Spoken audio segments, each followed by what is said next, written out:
Gaal on hyvin ahkera työntekijä.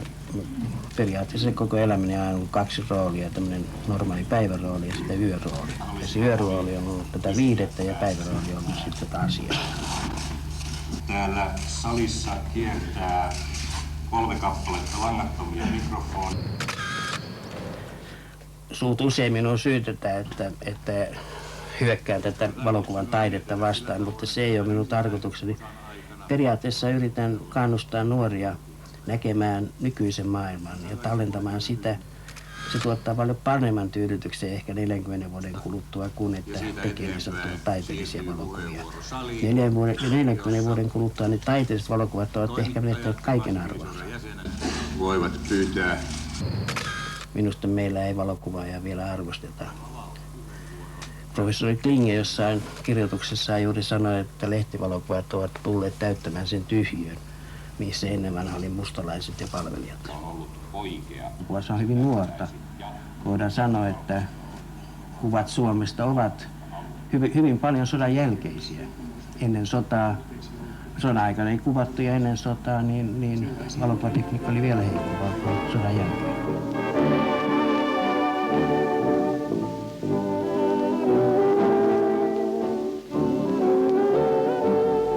Ihmiset eivät ymmärrä, että valokuvissa on meidän historiaa. Historia voidaan kirjoittaa uudestaan, mutta sitä ei voi enää valokuvata. Minuutin perään asiat menevät historiaan. Jos ei kuvata, niin ei ole kuvahistoriaa. Jos kuvataan, niin se kuva on heti historiaa. Ja tässä on ensimmäinen valokuva, joka on otettu Liisankaudun studiolla 1945. Ja muistini mukaan tämä on kohtaus johonkin Sibelius-elokuvaan, mutta en tiedä, onko se varmaa. Joka tapauksessa on olemassa kuva myös siitä, kun minä kuvaan. Ja taiteellisuus tulee esiin siinä, että kuva on vähän vinossa.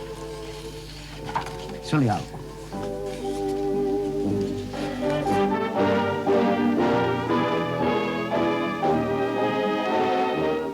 Aina kysytään, että miksi sinusta on tullut valokuva, ja se johtuu siitä, että sota katkaisi taiteellisen urani. Olin 1939 Ateneumissa ja piirsin kipsikäsiä ja onneksi tuli sota ja joudun valokuvaajaksi. Ensimmäisiä kosketuksia kuvaan tapahtui sitten 1942-1943, kun olin filmiryhmässä.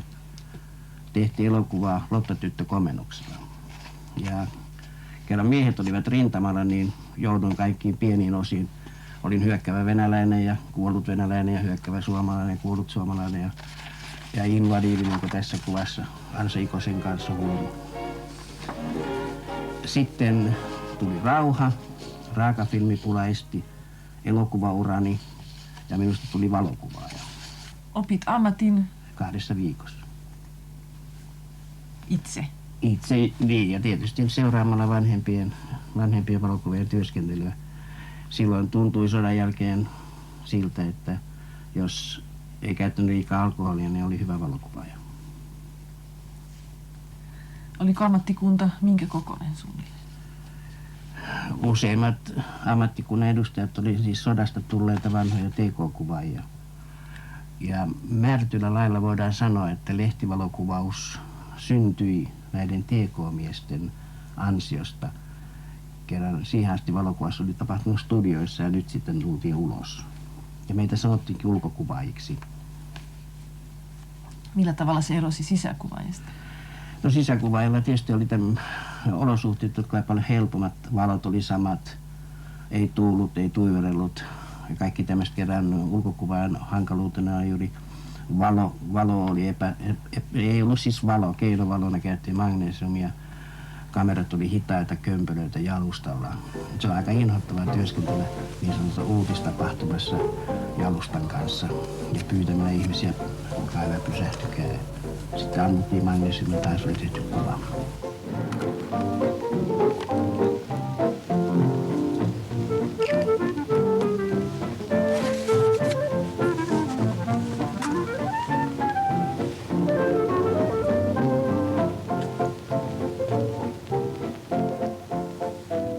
Ja nyt kaikki liikkumatta.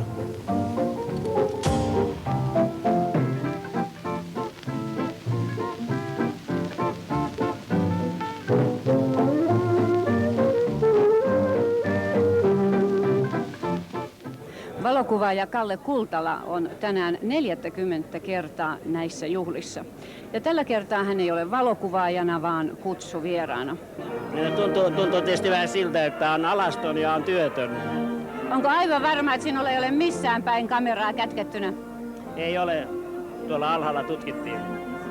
Niin varmanakin. Näinä kaikkina vuosina on tapahtunut varmaankin monia hauskoja asioita. Muistatko yhtään juhlaa, joka olisi jäänyt erityisesti mieleesi? No varsinkin tietysti se ensimmäinen 47, jolloin lehtikuvat olivat vuokranneet Aadolin, jonne sitten täältä linnasta tuli juhlia jatkoille. Siihen aikaan oli Meltti Uudenmaalainen maaherralle ja meillä oli 12 asti aika. Ja kun kello tuli 12, mentiin Meltille ja sanottiin, että tarjoulu loppu. Hän sanoi tunti lisää. Ja kun kello 1 taas mentiin Meltille ja sanoi tunti lisää. Ja niin meillä oli jatkoaika 3. Tämä on yksi laatikko niin sanotun Finlandia-kuvan arkistokokonaisuudesta, jonka me ostimme vuoden 1987 alussa kauppaneuvos Orkolta. Tämä on varsin legendaarinen lehtikuva-arkisto, jonka historia alkaa jatkosodan ajoilta ja päättyy 60-luvun alkuun. Tässä on noin 100 000 negatiivia. Ja vanhimmat ovat vuodelta 1941 ja 1942. Ja nämä juuri, joita Kalle katsoo, ovat hänen nuoruutensa otoksia vuodelta 1945–1947. Kaikki eivät ole lasinegatiiveja. Tässä on kaikkia eri filmikokoja ja materiaaleja. Täällä on hyvin suuri merkitys suomalaiselle lehtikuvan historialle, mutta toisaalta myös meidän omalle lähihistoriallamme. Tässä ovat hyvin tärkeät sodanjälkeiset vuodet hyvin tarkkaan kuvattuina. Esimerkiksi vuosilta 45–48 tässä on yli 30 000, 31 600 negatiivia ja kaikki ovat, suurimmalta osalta ne ovat uutiskuvia. Ja ennen vanhaa valokuvaus oli toisenlaista kuin nykyään, että voi olla vain yksi kuva tilaisuudesta. Ja kun näitä on 30 000, niin voidaan arvioida, että siellä on noin 20 000 tilaisuutta kuvattu. Eri alueilta, lapsia, aikuisia, työntekoa, kaikkia mahdollista koko elämän alueelta. Politiikkaa, poliitikkoja, ainutlaatuisia kuvia, ennen näkemättömiä. Millä mielellä itse katselet niitä? No tietysti uteliaana ja siis hyvällä mielellä. Ne on säilyneet ja jonain päivänä näille annetaan todella arvoa. Ja siellä on paljon omia kuviasi. 2 vuoden ajalta noin 45–47. Nuoruus on siellä. Olen nyt Säätytalossa, joka on minun ensimmäinen keikkani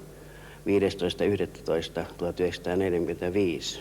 Olin erittäin vihreä oppipoika ja minun paikkani on tuolla ulkona. Täällä oli sotasyyllisoikeuden käynnin ensimmäinen päivä menossa.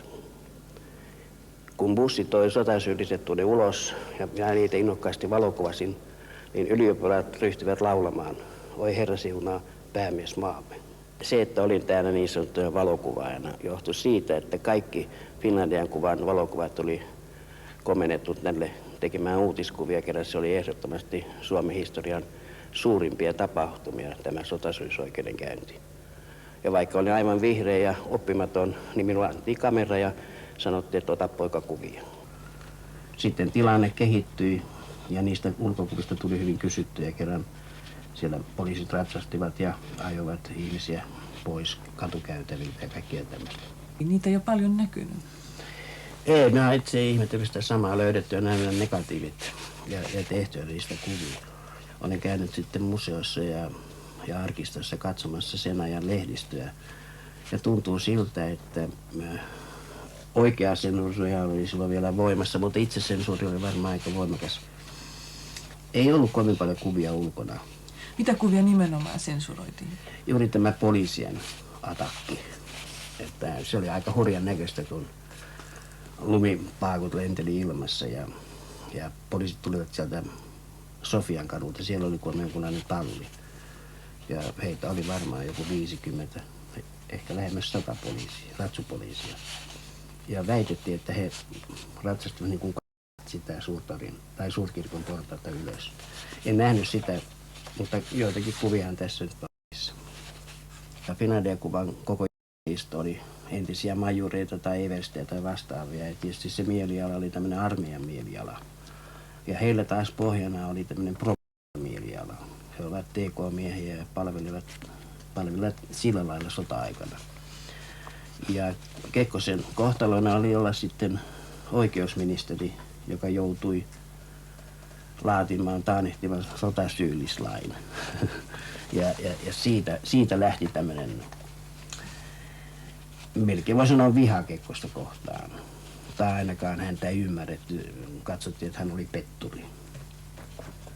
Ja siis niin paljon minä en ole siis tämmöistä kotimaista politiikkaa seurannut, että olisin pystynyt arvioimaan, vaan aistin sen tunnelman ja menin sen tunnelman mukana.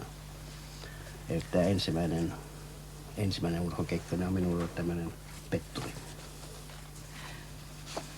Ja hänestä tuli myöhemmin aika merkittävä henkilö sinun urallasi. Kyllä. Oliko siihen pitkä matka? Siihen meni paljon aikaa. Mä on Märtylä tämmöinen tunneihminen ja se laulu siellä Suurkirkon portaalla on jäänyt mieleen. Ja saman laulun kuulin sitten Los Angelesin lentokentällä 1961, kun presidentti Urho Kekkonen tuli Havaijilta ja Amerikan suomalaiset lauloivat. Silloin hän oli sankari. Ja niin hän oli muuttunut minunkin silmissäni sankariksi. Sinua pidetään kai Kekkosen hovivalokuvaajana. Miten itse koet asian? Joo, varmasti 50-luvun ja osin 60-luvun kuvat ovat aika paljon minun kamerani kautta maailmalla tulleita, mutta muuten se ei pidä paikkansa. On vaan niin, että tämä Havaiji ja Kanada ja jotkut muut tämmöiset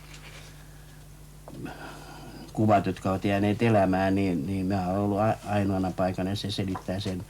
Mutta ylipäänsä Kekkoskuvia on kaikilla valokuvaajilla. Ja koko lehtikuva ja ammattikunta sitten innostui kilpailemaan hänen kuvillaan. Hänestä tehtiin mitä kummallisempia kuvia. Siis hyvin paljon ihmisiä kiinnostaa hänen palmuun kiipeämisensä. Sitten hän on ollut taiteilijana. Hän on ollut tämmöisenä patsaana, kalastajana. Hän on lenkillä. Ja mä teen hänestä aina kuningasta niin paljon kuin vaan ehdin.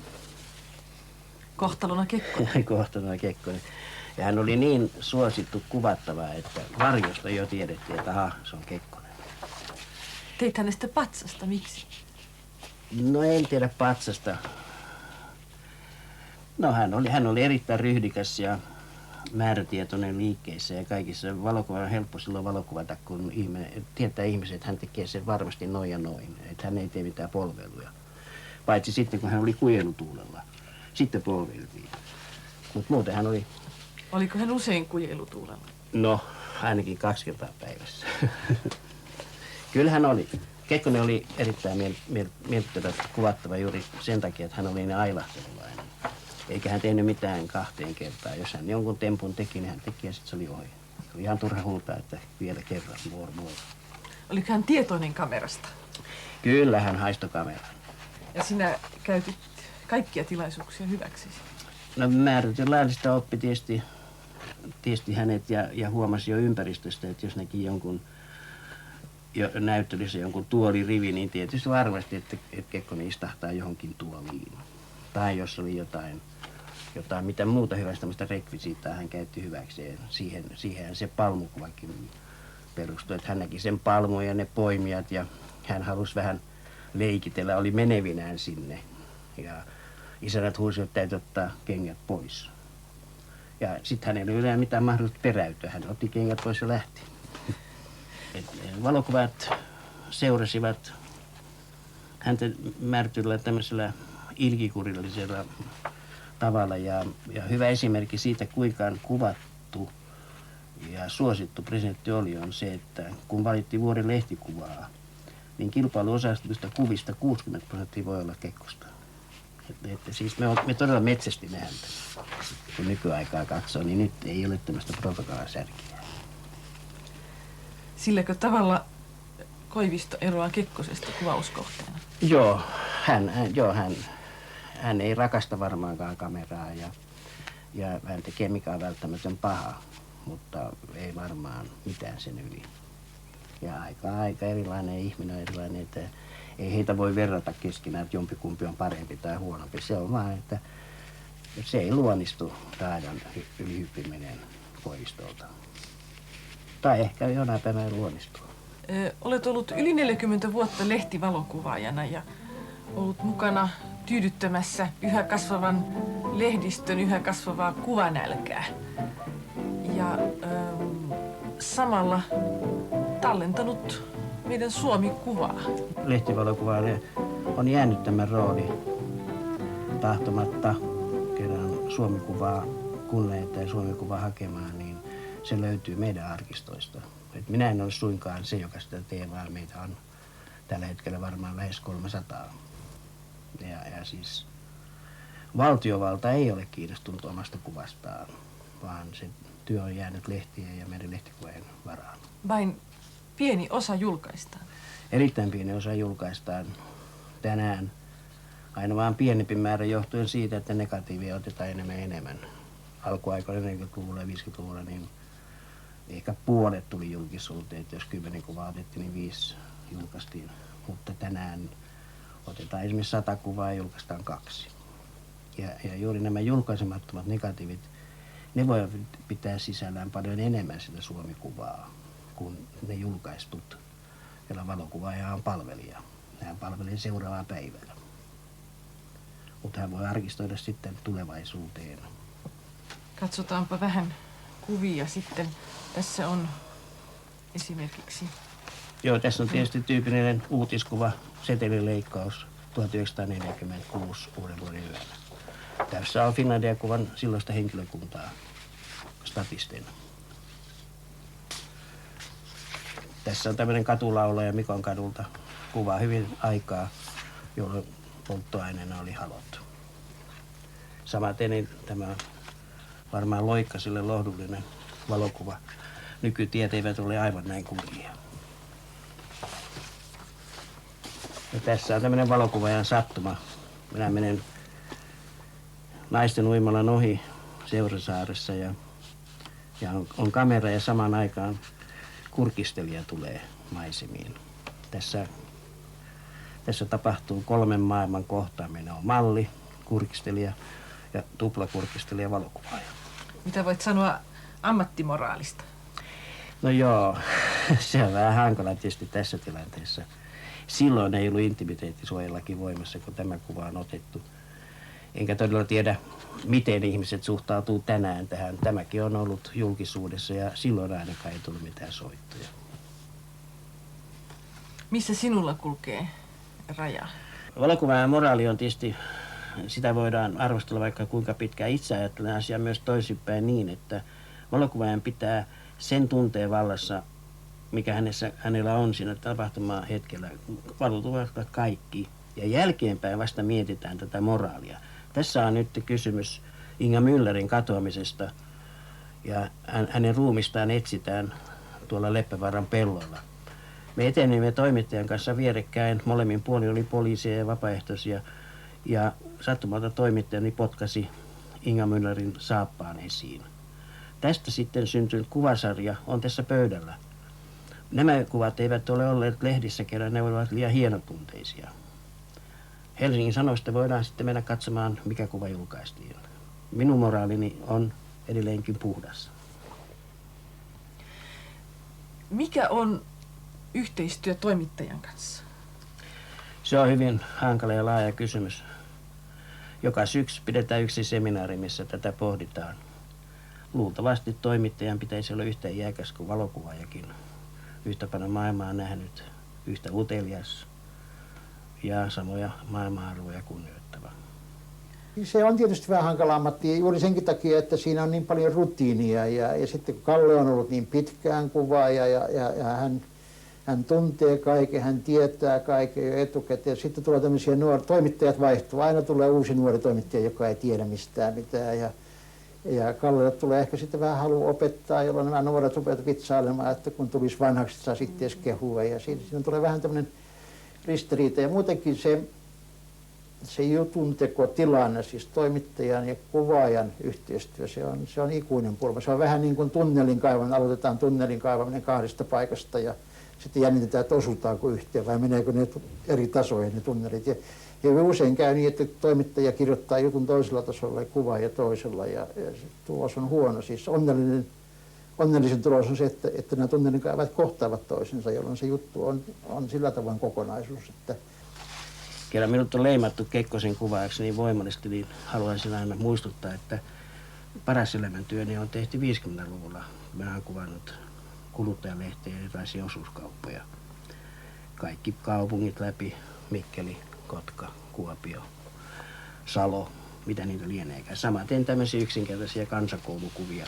Minusta ne ovat paljon tärkeämpiä kuvia kuin konsanaan presidentti Kekkosen otetut kuvat. Tietysti nekin on tärkeitä ja ne ovat historiallisia, mutta historia ei ole vain suurmiesten historiaa, vaan kyllä me pienetkin miehet ja naiset ja lapset tehdään historiaa. Onko sinulla ollut erityisen mieluisia aiheita?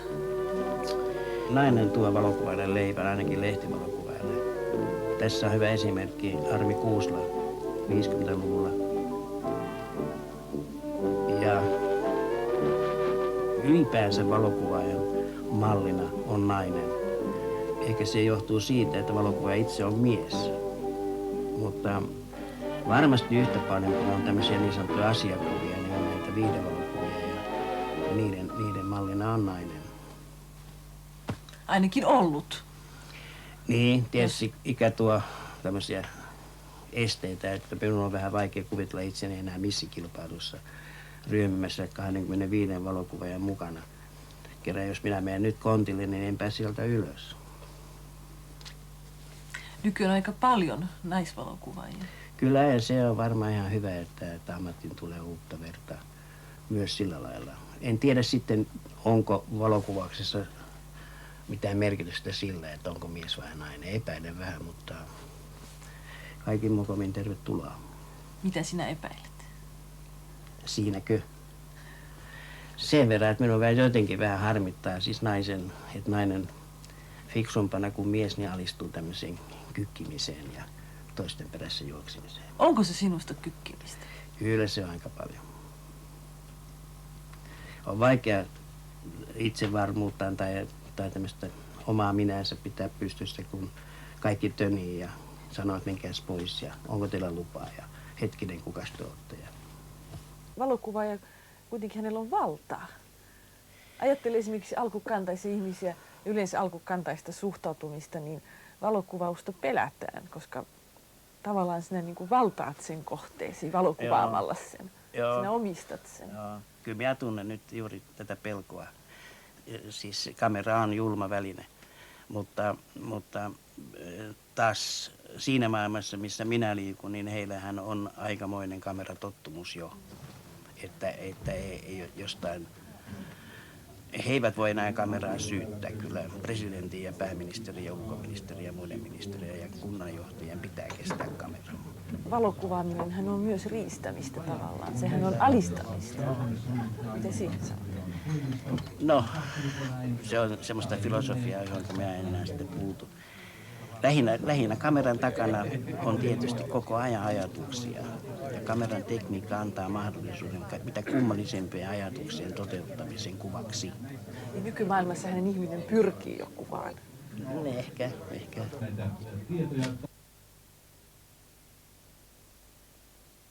Vähän ajan päästä se kaveri nousi ylös, kääntyi Ismo Kallio ja sanoi, en äänestä sinua.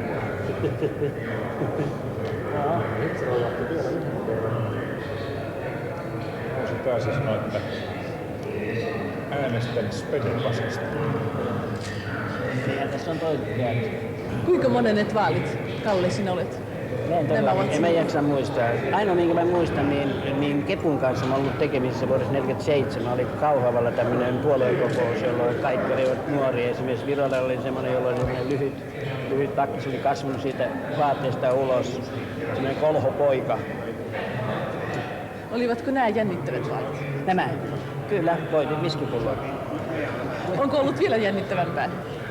No ei, siis se yleensä on niin, että kun tekee työtä, niin putoaa pois tästä seurannasta ja vaan hajatietoja aina kuulee silloin tällöin, missä mennään. Et esimerkiksi nyt vasta minä tiedän, että Koivisto ei saanut enemmän kuin, tai hän jää alle 50% ja että Väyrynen voitti Holkerin. Menevätkö nämä kuvat lehteen? No varmasti menee. Huomenna? Huomenna. Koska Tänään taitetaan 6 aamulla. Siis huomenna? Huomenna aamulla kyllä. On deadline? On. Se on erikoisjärjestely, kuvalehti yleensä menee aikaisemmin paino, mutta näiden vaalien takia näin myöhään.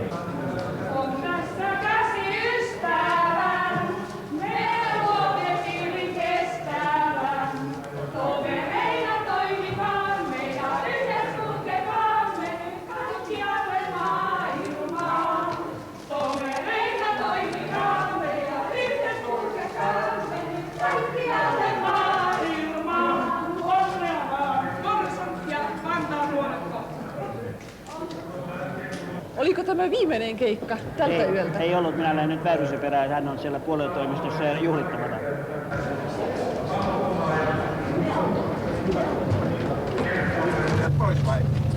En tiedä edes mikä on lehtikuvaaja, vaikka meistä on tämmöinen leima. Että olemme roistoja vai yhteiskunnan hyväntekijöitä. En minä haluaisi olla jossain muussa asemassa tässä lehdistössä kuin juuri siinä asemassa, että seuraamme maailmaa ja kuvaamme sitä, toista kirjoittaa, minä kuvaan.